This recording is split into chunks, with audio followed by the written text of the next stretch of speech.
I don't know कि भगवान क्या होते हैं, बट मैं एक ऐसे महापुरुष को भगवान का दर्जा देना चाहती हूँ जिन्होंने लाइव आकर दुनिया के लिए काम किया है, लोगों को आगे बढ़ाया है, उठाया है, हर वर्ग को, मतलब जो भी पिछड़ा हुआ वर्ग था या महिलाएं थी या कोई भी थी, हर किसी को अधिकार दिलाने के लिए अपने लिए बहुत ज़्यादा जो है संघर्ष किए, कष्ट सहे, पूरी जर्नी ऐसे ही बीत गई उनकी। नमस्कार, बहुजन टीवी देख रहे हैं आप और मैं हूं आपके साथ पूजा। आज 6 दिसंबर है। आज भारत के संविधान निर्माता हम सबके बाबा साहेब की आज महापरिनिर्वाण दिवस है।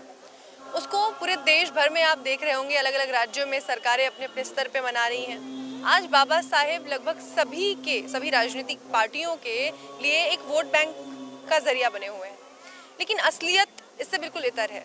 बाबा साहेब ने हमें वोटिंग राइट जरूर दिलाए, पर उन्होंने कभी ये कल्पना नहीं की थी कि वो राजनीति में इस तरह आज इस्तेमाल किए जाएंगे।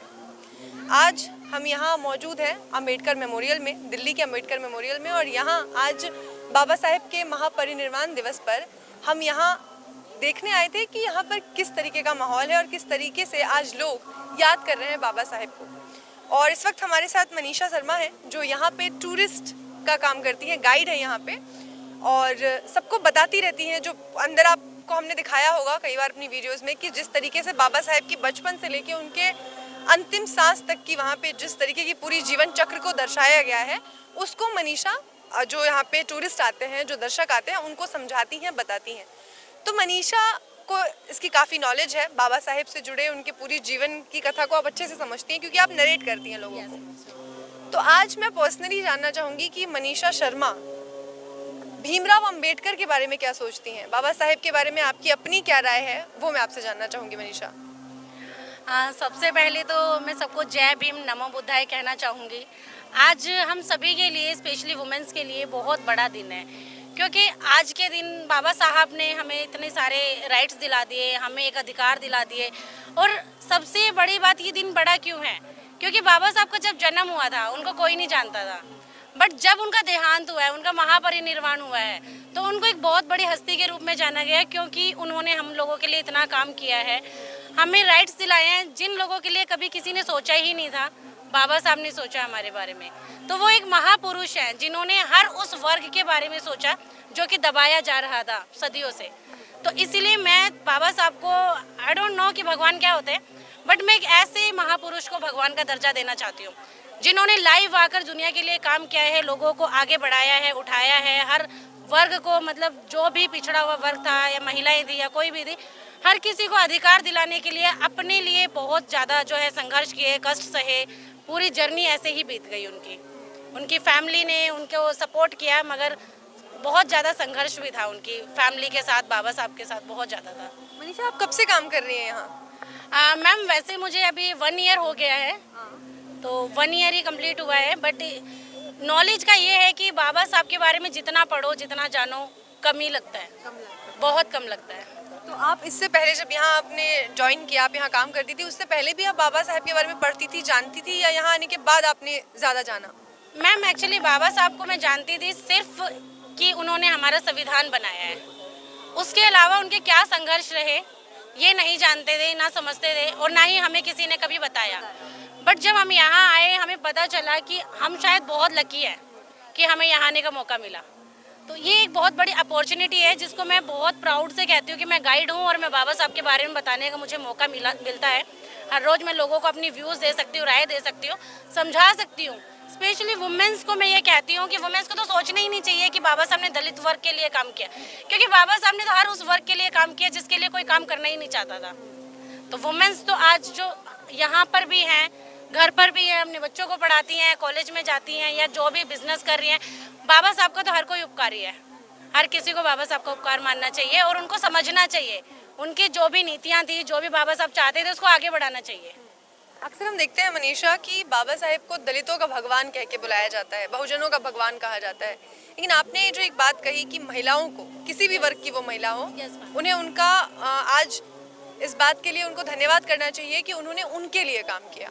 तो आप जब यहाँ आप काम करती हैं, तो क्या आपने नोटिस किया है कि सिर्फ बहुजन समाज के लोग आते हैं या हर तबके के लोग आते हैं जो बाबा साहेब के बारे में जानना चाहते हैं?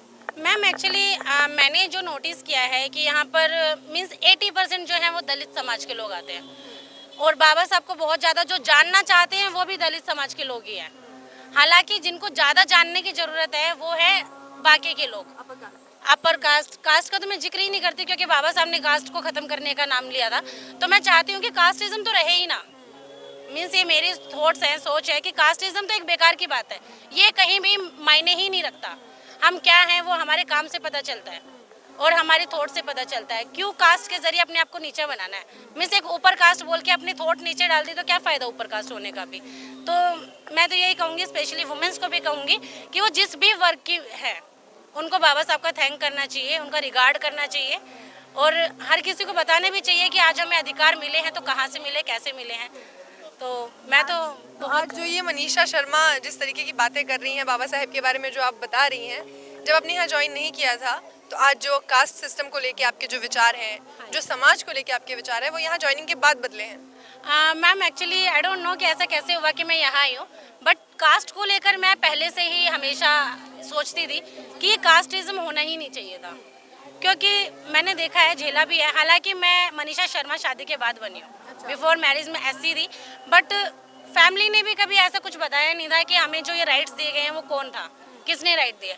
हमें पता था कि हमारे राइट क्या है, हम किसी से भी जाके लड़ सकते थे कि हमारा अधिकार है, हमें चाहिए, बट ये अधिकार मिला कहाँ से ये नहीं पता था।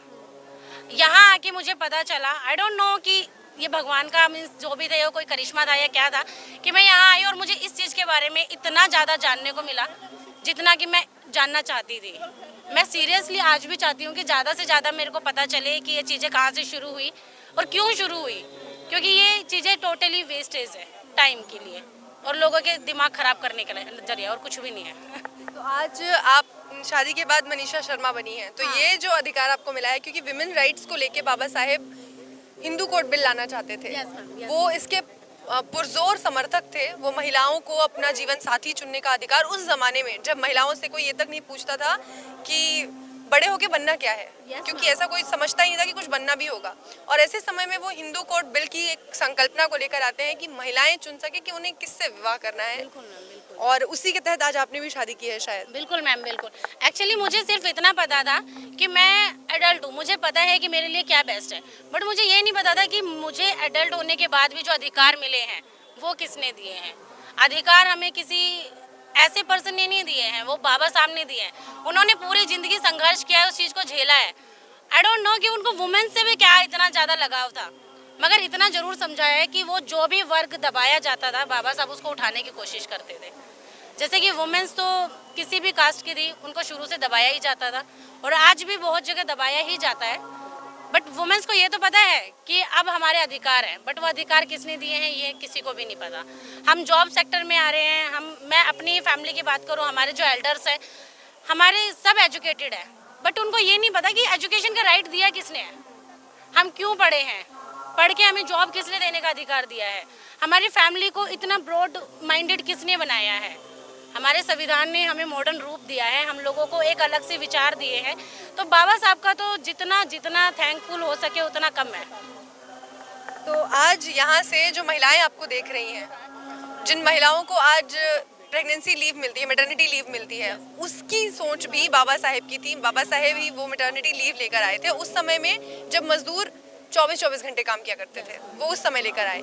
तो आज उन महिलाओं को, किसी तबके की नहीं, सिर्फ महिलाओं को आप क्या संदेश देना चाहेंगी, उनसे क्या कहेंगी बाबा साहेब के बारे में, उनकी एक सीख जो आप उनके साथ शेयर करना चाहेंगे? मैम मैं तो सिर्फ यही चाहती हूँ कि हर महिला को पता होना चाहिए कि मुझे ये राइट दिए हैं, मुझे जो फैसिलिटीज़ दी हैं, अगर किसी ने उनके बारे में इतना समझा तो क्या हम उस इंसान की कुर्बानी भी नहीं समझ सकते? हमें ज़रूरत ही क्या है कि हम कौन सी कास्ट से हैं, हमारे लिए इतना ही काफ़ी है। हम एक ऐसे देश से जिसमें भीमराव अंबेडकर थे, वो पैदा हुए थे, हमारे लिए यही बहुत बड़ी प्राउड की बात है कि हमारे देश का एक होता है इतिहास को रचना, इतिहास बनाना। आई थिंक ये इजी है इतिहास को बदलने से। एक इतिहास बना हुआ था, उसको बदलना बहुत मुश्किल हो जाता है, और वो भी ऐसी विचारधारा, इतनी कठोर विचारधारा, उसको बदलना तो नामुमकिन था। इसीलिए शायद कोई आगे भी नहीं आता था, बट बाबा साहब ने पूरा संघर्ष किए और इस विचारधारा को बदलने की कोशिश की। आज भी बहुत सारे लोग जो है इस चीज़ को मान गए हैं कि बाबा साहब सही थे, बट जो लोग नहीं मानते उनको भी मान जाना चाहिए, क्योंकि सच यही है। बहुत खूब, आपने बहुत बेहतरीन बात कही। आपने बहुत सही कहा कि इतिहास रचना, इतिहास बनाना एक अलग चीज़ है और एक बने बनाए इतिहास को, जिसको लोग मानते आ रहे हैं सदियों से, उसे बदलना, उससे सीधे सीधे तौर पे उससे मुकाबला करना, ये बहुत बड़ी बात होती है। और ये हिम्मत सिर्फ एक ही शख्स ने दिखाई थी और वो थे डॉक्टर भीमराव अंबेडकर, जिनका आज महापरिनिर्वाण दिवस है। बहुत शुक्रिया मनीषा आपका हमसे बात करने के लिए, बहुत धन्यवाद।